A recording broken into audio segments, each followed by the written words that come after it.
आज जो है एक इंपॉर्टेंट टॉपिक पर बात करने वाली हूँ मैं। बहुत इंपॉर्टेंट टॉपिक है भाई, यूनिवर्सल प्रॉब्लम है तमाम स्टूडेंट्स की।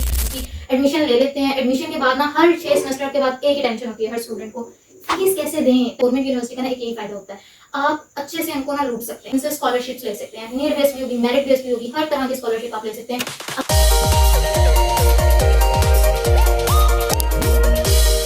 डियर स्टूडेंट्स, कैसे हैं आप सब? उम्मीद करते हैं सब खैरियत से होंगे। एक और नई और इन्फॉर्मेटिव वीडियो के साथ मैं आपके साथ हाजिर हूँ। अच्छा जी, हम पहले जिक्र कर चुके हैं, सारे डिस्कशन हो चुकी है युवास के बारे में कि यूनिवर्सिटी कैसी है, हॉस्टल कैसा है, वहाँ की फैसिलिटीज कैसी है, ये सब वीडियोस मैं ऑलरेडी अपलोड कर चुकी हूँ। आप मेरा जाके चैनल में बाकी वीडियोस जो है वो देख सकते हैं। हर 6 माह बाद एक नई टेंशन है कि किस तरह से फीस है, कैसे पूरी होगी, कहाँ से लेकर आएंगे। ठीक है, तो परेशान बिल्कुल भी नहीं होना। जो नवाज शरीफ है, शहबाज शरीफ है, वो इसीलिए है, हमने उनसे स्कॉलरशिप से लेनी है, गवर्नमेंट बैठी इसीलिए है। भाई लूट लूट के खा गए, हमें टैक्स वगैरह हम दे रहे हैं, तो उनसे इतने से स्कॉलरशिप तो ले ही सकते हैं ना हम। ठीक है, वोट आपने लेकिन इमरान खान को देना। ओके, ये जो वीडियो है मेरे ख्याल में वो सियासी ज्ञान की तरफ जा रही है। सियासी ज्ञान की तरफ हम जाएंगे नहीं, क्योंकि जो बच्चे हैं वो गैर सियासी होते हैं। ओके, तो आज जितने भी मेरी वीडियो है वो इस चीज के बारे में है कि स्कॉलरशिप्स कौन कौन सी हैं, युवास कौन कौन सी स्कॉलरशिप दे रहा है, आप उसके लिए कैसे अप्लाई कर सकते हैं, उसकी डेट क्या आती है, हमें कैसे पता चल सकता है, आगे उनके इंटरव्यूज कब होते हैं, और कौन कौन जो है स्टूडेंट्स इनको वो जो है वो ले सकते हैं, कंज्यूम कर सकते हैं। सबसे पहली चीज, पहला क्वेश्चन तो ये है कि जो स्कॉलरशिप्स है वो किन लोगों को मिल सकती है। 2 सेशन होते हैं, मॉर्निंग का सेशन होता है और एक इवनिंग सेशन होता है हर डिग्री प्रोग्राम में। सेम इसी तरीके से युवास में भी है। तो मॉर्निंग सेशन वाले ले सकते हैं, इवनिंग सेशन वाले नहीं ले सकते, उनके लिए बड़ी माजरत। दूसरी चीज क्या आ जाती है कि मॉर्निंग सेशन वाले भी कौन कौन और किस किस तरह से स्कॉलरशिप्स को की अवेलेबिलिटी जो है, जो फैसिलिटी है, उसको अवेल कर सकते हैं, कैसे। सबसे पहले मैं आपको ये बताऊंगी कि युवास में कौन कौन से स्कॉलरशिप्स इस टाइम मौजूद हैं जो कि अंडर ग्रेजुएट के स्टूडेंट्स अवेल कर सकते हैं। स्कॉलरशिप्स की मैं कहती हूँ लाइन लगी हुई है, आप बस अप्लाई करने वाले बने। आपने डेट का ख्याल रखना है, आपने ये देखना है कि कब आ रही है, कब आपने किस तरह से इसको फॉर्म फिल करना है, किस तरह से आपने इंटरव्यू देना है, ये चीजें आप माइंड में रखें तो स्कॉलरशिप आप लोगों को इजीली मिल सकती है। हमारी अपनी क्लास के स्टूडेंट्स पूरी की पूरी क्लास यार स्कॉलरशिप ले रही थी, और उसमें से आधे बच्चे तो किसी का अबू जी दुबई गया हुआ है, तो किसी का अबू कहीं गया हुआ है, लेकिन फिर भी स्कॉलरशिप्स ना जो है, युवास की जो स्कॉलरशिप है उसको 3 या 4 पार्ट्स में डिवाइड किया हुआ है। सबसे पहली चीज आ जाती है मेरिट स्कॉलरशिप। अब मेरिट जो स्कॉलरशिप है ना, वो यूनिवर्सिटी के स्टूडेंट्स को फर्स्ट सेमेस्टर में ही मिल जाती है। आपके जो है एफएससी में जिस तीन स्टूडेंट्स को मिलती है, पहले 3 स्टूडेंट्स को, पहले 3 कौन से, जो 3 टॉपर्स होते हैं, जिनके सबसे ज्यादा एफएससी में मार्क्स होते हैं, सबसे पहला, दूसरा और तीसरा, उन स्टूडेंट को मेरिट स्कॉलरशिप मिलती है। मेरिट स्कॉलरशिप ऑलमोस्ट जो होती है वो 30 या 35,000 तक होती है। ठीक है, और इसके लिए ऑलरेडी जो है युवास की जो वेबसाइट है ना, आप उसको छोड़े नहीं। एक चीज होती है जो स्टूडेंट्स को ना पता नहीं चलता है, अपडेट हो जाए थोड़ा सा वो इस लिहाज से कि आप जो कॉलेज का ड्यूरेशन था ना वो छोड़कर आ चुके हैं, कॉलेज के दिन गए, अब आप यूनिवर्सिटी में आ गए। अब आपको खुद ब खुद इन सब चीजों के बारे में इंफॉर्मेशन लेनी पड़ेगी। कोई आपको आके उंगली नहीं पकड़ाएगा कि जी ये हो गया है और ये हो गया है, फिर आप बेखबर ही रहेंगे और दुनिया चल जाएगी आसमान पर। ठीक है, तो आपने इस चीज के बारे में ना खुद ख्याल रखना है कि क्या क्या अपडेट जो आ रही है, और वो कैसे रखा जाता है। यूनिवर्सिटी की वेबसाइट है, आप इसको ओपन करें, हर एक चीज आपको मिलेगी। लेकिन फिर भी हम गाइड करने के लिए मौजूद है, सीनियर्स होते हैं इसलिए। ठीक है, बेचारे और किसी काम के लिए नहीं होते।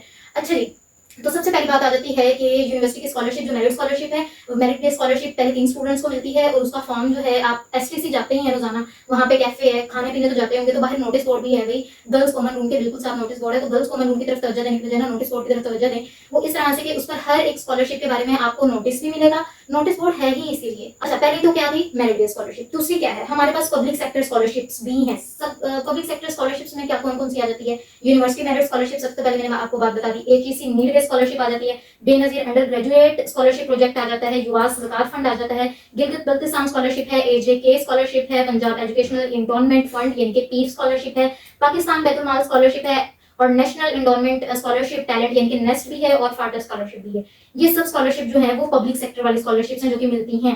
ठीक है, लेकिन आजकल जो है वो अभी अगर आप युवास की वेबसाइट देखें तो अभी ज़कात फंड वाली भी चल रही है और मेरिट बेस्ड स्कॉलरशिप भी चल रही है। ठीक है, क्योंकि मेरिट बेस्ड स्कॉलरशिप जो होती है ना, वो फर्स्ट सेमेस्टर में ही अनाउंस कर दिया जाता है। स्टूडेंट्स के नेम उन्होंने फॉर्म फिल करवाने होते हैं, और फॉर्म फिल करने के बाद उनकी सेकंड सेमेस्टर तक आई थिंक उन्हें मिल जाती है, या फर्स्ट सेमेस्टर के लास्ट तक उन्हें मिल जाती है स्कॉलरशिप। ठीक है, ये थी पब्लिक सेक्टर। अच्छा, हमारी क्लास में जो सबसे ज्यादा मिली थी ना स्टूडेंट्स को, वो एचईसी नीड बेस्ड स्कॉलरशिप थी, जो कि मैंने भी अवेल की थी, और एक थी पीफ स्कॉलरशिप, नो सॉरी एहसास स्कॉलरशिप। एहसास स्कॉलरशिप थी जो कि हमारी क्लास में से सबसे ज्यादा स्टूडेंट्स को मिली थी। हाफ स्टूडेंट्स को जो है वो एहसास स्कॉलरशिप मिली थी, और हाफ स्टूडेंट्स को एचईसी नीड बेस्ड स्कॉलरशिप मिली थी। ठीक है, अब दूसरी बात करते हैं, कुछ इंडस्ट्री और फाउंडेशन की तरफ से भी स्कॉलरशिप्स होती हैं, और यूनिवर्सिटी जो युवास है वो इस चीज को ये कह लें कि अवेल कर रहा है। सबसे पहले देख लेते हैं कि जी इंडस्ट्री फाउंडेशन में क्या क्या है। एशिया पोल्ट्री फीड स्कॉलरशिप है। क्योंकि देखेंगे वेटरनरी है तो पोल्ट्री वाले भी इस चीज को जो है वो सपोर्ट करते हैं। ठीक है, एशिया पोल्ट्री फीड स्कॉलरशिप है, मार्जिन फीड स्कॉलरशिप है, कारवान इल्म फाउंडेशन स्कॉलरशिप है, कासिम अली शाह फाउंडेशन स्कॉलरशिप है। मेरी जो अपनी रूममेट थी वो कासिम अली शाह फाउंडेशन की स्कॉलरशिप लेती रही है पूरे 8 सेमेस्टर में। उसका भी मैं सारा क्राइटेरिया आपको बताऊंगी कि क्या क्या होता है।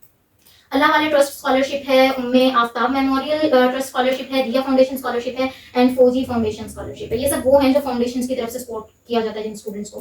ठीक है, ये किस किस तरह मिल सकती हैं इसके बारे में मैं आपको डिटेल बताऊंगी। अच्छा, एक फिर आ जाती है जो आप ये समझ लें कि ना जो फाउंडेशन की तरफ से है ना ही वो गवर्नमेंट सेक्टर की तरफ से है, मतलब पब्लिक स्कॉलरशिप भी नहीं है। वो 4 आपके पास आ जाती हैं, एक Sakina Bibi scholarship, doctor Saif Sarwar scholarship, MM Khan scholarship और आईओके स्कॉलरशिप। लिस्ट देख रहे हैं, इतनी लंबी लिस्ट बता दी, आप फिर भी परेशान हो रहे हैं। क्या परेशानी छोड़ें, इस बारे में नहीं फिक्र करनी है आपने कि हमारी जो है फीस कैसे जाएगी। मेरी अपनी, मैं हॉस्टल में भी रहती थी और मैंने यूनिवर्सिटी की भी फीस देनी होती थी, पर यकीन करें फर्स्ट सेमेस्टर की फीस मैंने दी होगी बस अपने पैसों से। उसके बाद तो स्कॉलरशिप ही अल्हम्दुलिल्लाह चलते आ रहे थे। और स्कॉलरशिप आपके पास इतनी होती है कि आप इस तरह से कर सकते हैं कि हॉस्टल फीस इजीली दे सकते हैं और आप यूनिवर्सिटी की फीस भी इजीली दे सकते हैं। एचईसी नीड बेस्ड और एहसास स्कॉलरशिप इतनी आपको दे सकता है।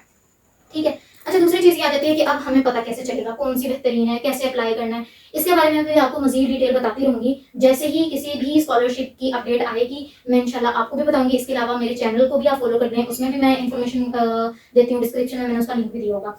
अच्छा, हमारे पास जो एचटीसी नीड बेस्ड स्कॉलरशिप है, पीर स्कॉलरशिप है और एहसास स्कॉलरशिप है, इन सबको मैं बाकी सपोर्ट करूंगी कि ये बेहतरीन स्कॉलरशिप है। इनको तो अपने हाथ से मतलब ये समझ लें कि जाने ही ना दें। ठीक है, इन माइंड में रखेंगे ये कब आ रही है। नोटिस बोर्ड आपने छोड़ना नहीं है। हर डिपार्टमेंट, माइक्रोबायोलॉजी आपका डिपार्टमेंट है तो उसके नोटिस बोर्ड पर भी आपको ये नजर आएगा। अगर आप जो भी डिपार्टमेंट है आपका, उसके नोटिस बोर्ड पर आप इजीली दे सकते हैं। और युवास की वेबसाइट तो आपने छोड़नी नहीं है, उसमें हर एक अपडेट आती है। आप डे बाय डे उसको विजिट करते हैं। ठीक है, उसमें देखेंगे क्या क्या अपडेट आ रही है। सबसे पहली चीज, जैसे ही स्कॉलरशिप का ये अनाउंसमेंट होती है, मैं आपको आइडिया दे देती हूँ। अप्रोक्सीमेटली जो है वो सेकंड सेमेस्टर या फर्स्ट सेमेस्टर के लास्ट पर ही स्कॉलरशिप्स की ना डिटेल आना शुरू हो जाती है, यानी कि स्कॉलरशिप की डेट आना शुरू हो जाती है। तो सबसे पहले स्कॉलरशिप की डेट आती है, फिर उसके लिए अप्लाई किया जाता है। अप्लाई कैसे किया जाता है, आपको फोटो स्टेट शॉप दिखाई देगी, एसपीसी में भी है और लाइब्रेरी के ऊपर भी फोटो स्टेट शॉप है। आप उनको जाके कहते हैं कि स्कॉलरशिप फॉर्म दे दें, वो स्कॉलरशिप आपको फॉर्म दे देंगे। ठीक है, इसके अलावा वेबसाइट पे भी मिल जाएगा, आप वेबसाइट पर भी जाकर स्कॉलरशिप फॉर्म लेके प्रिंट करवा सकते हैं। प्रिंट करवाएं, उसमें सारी अपनी इन्फॉर्मेशन ऐड करें और उसके बाद उसके साथ आई थिंक हाँ, एक टिकट सी लगती है, वो जो पोस्ट ऑफिस वाली टिकट होती है वो भी इसके साथ अटैच होती है। ठीक है, ये आपने फॉर्म वगैरह फिल करके और जो भी रिक्वायरमेंट है वो आपने फिल करके फाइनेंशियल एड ऑफिस में आपने जमा करवानी होती है। फाइनेंशियल एड ऑफिस की तरह एसटीसी के ऊपर एक ऑफिस है, वहां पर फाइनेंशियल एड ऑफिस है। जब आप स्टेयर्स के ऊपर जाएंगे तो लेफ्ट हैंड साइड पर ही ऑफिस आपको नजर आ जाएगा। स्कॉलरशिप के रिलेटेड जो भी डिटेल चाहिए आप उस ऑफिस के चक्कर लगाएं, वहां पर एक ही बंदा बैठा होगा। शुरू में आपको लगेगा बहुत ही ज्यादा भी सर्जिकल इंसान है, लेकिन खैर स्कॉलरशिप के लिए कुछ भी चलेगा। ठीक है, अच्छा जी, अब वहां पर जाएंगे, आप उनसे भी स्कॉलरशिप के बारे में डिटेल पूछ सकते हैं। और जब आपने वो फॉर्म फिल कर लिया, आपने वहां जाके ऑफिस में सबमिट करवाना है उसको। और जब ऑफिस में सबमिट करवा देंगे तो फॉर्म जब सबमिट हो जाता है, फिर उसके बाद अप्लाई करने के बाद काफी टाइम गुजर जाता है, आई थिंक 1 to 2 मंथ्स तो गुजर जाते हैं। फिर उसके बाद जो है वो नेम आना शुरू हो जाते हैं कि किन किन स्टूडेंट्स को किन किन स्टूडेंट का इंटरव्यू है। अभी फॉर्म फिल करवाने के बाद, यानी कि आपने अप्लाई कर लिया, सेकंड स्टेप होता है इंटरव्यू। इंटरव्यू होता है और इंटरव्यू में ज्यादा परेशान होने की जरूरत नहीं है। आपने खुद को बस ये बताना है कि हम अफराद फैमिली के बहुत हैं, कमाने वाला कोई भी नहीं है, बस सिंपल सी बात है। ये समझ लो आप लोग ऐसे गरीब मिस्कीन बन जाएं कि आप लोगों से ज्यादा गरीब मिस्कीन कोई है ही नहीं दुनिया में। खत्म होगी आप पे तो गरीबी आके खत्म हो गई है।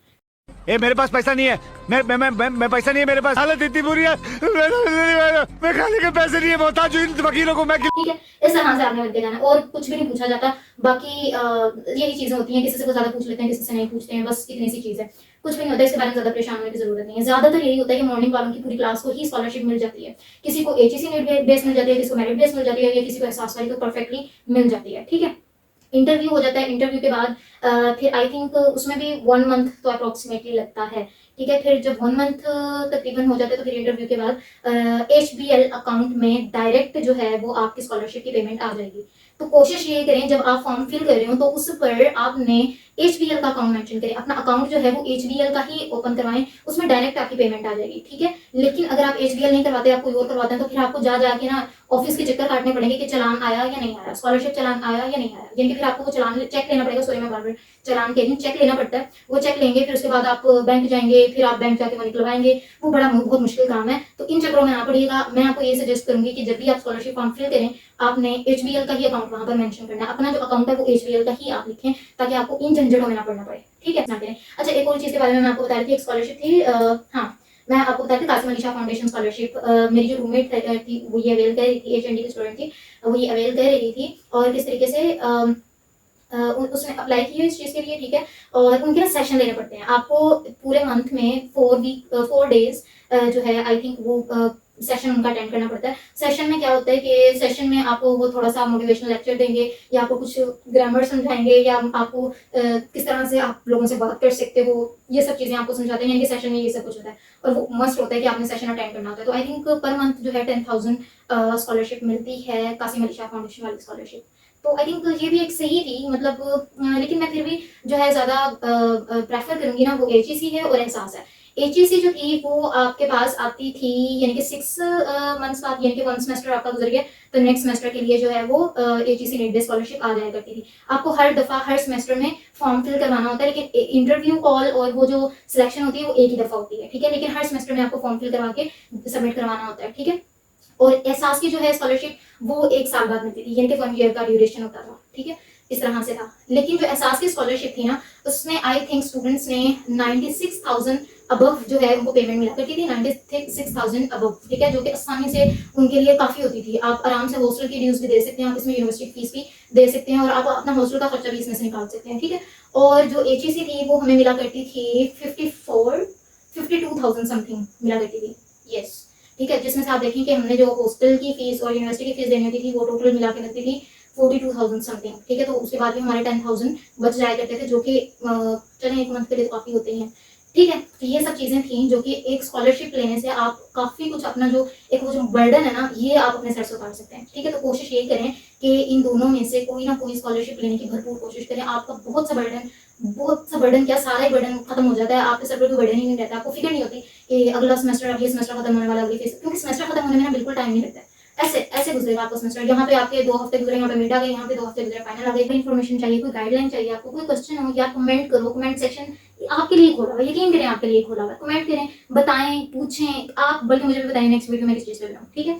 ओके, वीडियो तो मैं आपके लिए बना रही हूँ, लेकिन आपको मजीद गाइडेंस चाहिए, कोई अपडेट चाहिए, थोड़े थोड़े वक्त के बाद भी अगर आपको अपडेट चाहिए तो भाई व्हाट्सएप लिंक है डिस्क्रिप्शन में, उसका लिंक मौजूद है। व्हाट्सएप चैनल है उसका डिस्क्रिप्शन में लिंक मौजूद है, उसको फॉलो करें, आपका ही फायदा, मेरा इसमें कोई फायदा नहीं है। उसमें आपको मैं हर 1 मिनट की गाइडेंस दे रही हूँ, हर 1 मिनट की अपडेट दे रही हूँ कि आपके युवास में अब ये हो रहा है, ये हो रहा है, आंखें खुली रखें, ठीक है। तो उस चैनल को आप फॉलो कर लें और मजीद आपको कोई गाइडेंस चाहिए तो दोबारा से मैं यही कह रही हूँ, कमेंट सेक्शन ओपन है, उसमें पूछें आप, मैं आपको इंशाल्लाह हर एक चीज़ के बारे में बताऊंगी। लाइक जरूर कर दें यार, सब्सक्राइब भी करना तो कर दें, कोई मसला नहीं है, ठीक है। तो जी अगली एक और वीडियो के साथ मैं इंशाल्लाह के साथ हाजिर होंगी, तब तक के लिए अल्लाह हाफिज़, अपना ख्याल रखें।